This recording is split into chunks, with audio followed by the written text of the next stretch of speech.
Peut-être qu'on pourrait se voir à un moment donné. Peut-être pour un repas.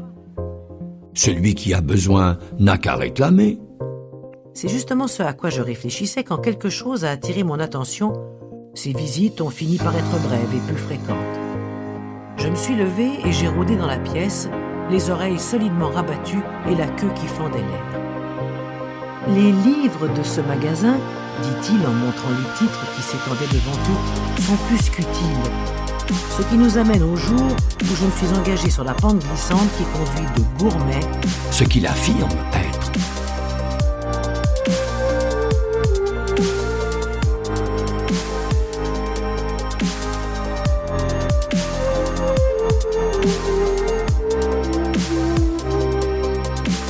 Il apprend à maîtriser son impatience et évite les gestes irréfléchis.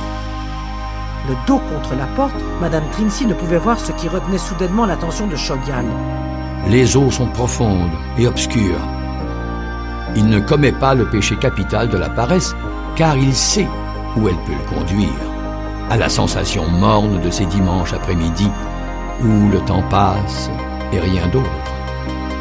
Plus d'une semaine s'était écoulée depuis sa dernière visite, et n'était qu'à moitié consciente de la conversation qui se poursuivait au-dessus de moi. Les guerriers de la lumière souffrent pour des causes inutiles. Je vais devoir ouvrir ça, dit le technicien à Lobzang d'un ton accusateur. Il ne se laisse jamais abuser par les apparences et s'efforce de rester silencieux quand on cherche à l'impressionner.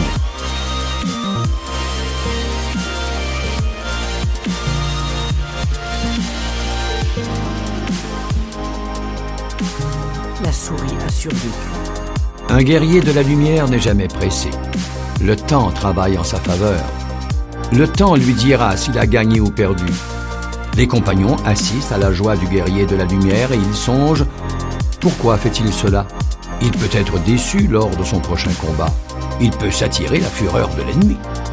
Tout près de lui se trouvent des personnes dont le cœur est si fragile qu'elles s'engluent dans des amours malsaines. Elles ont faim d'affection et honte de le montrer.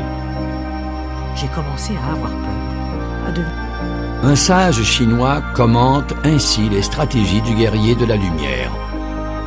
Quand ils le voient blessé, ils se répandent en larmes, mais au fond de leur cœur, ils se réjouissent parce que le guerrier a perdu une bataille.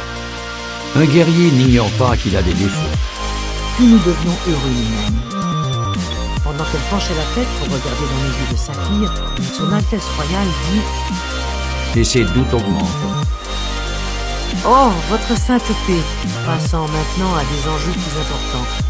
Aucun signe d'un félin en résidence non plus. Mais il sait distraire son adversaire. Vous avez peut-être procédé à une analyse très personnelle à mon sujet. Il a appris de l'archer que pour tirer sa flèche au loin, il faut maintenir l'arc bien bandé. Il a appris des étoiles que seule l'explosion intérieure permet de briller. Mais la façon dont Jack s'y est pris leur avait conféré en quelque sorte un pouvoir supplémentaire, comme si chaque mot, chaque geste avait été imprégné de la plus haute importance. Alors, il retire ses forces du champ de bataille et s'accorde une trêve. Depuis les temps anciens, fêter un triomphe fait partie du rituel de la vie. La célébration est un rite de passage. Pas au début. Je ne sais pourquoi. J'aime cette définition de la pleine conscience, dit-il à Tenzin, alors qu'il lisait un des nombreux manuscrits que des auteurs envoyaient chaque semaine à sa sainteté dans l'espoir qu'elle accepte d'en signer la préface. Ça lui a pris un moment avant de déballer son sac parce qu'elle était embarrassée.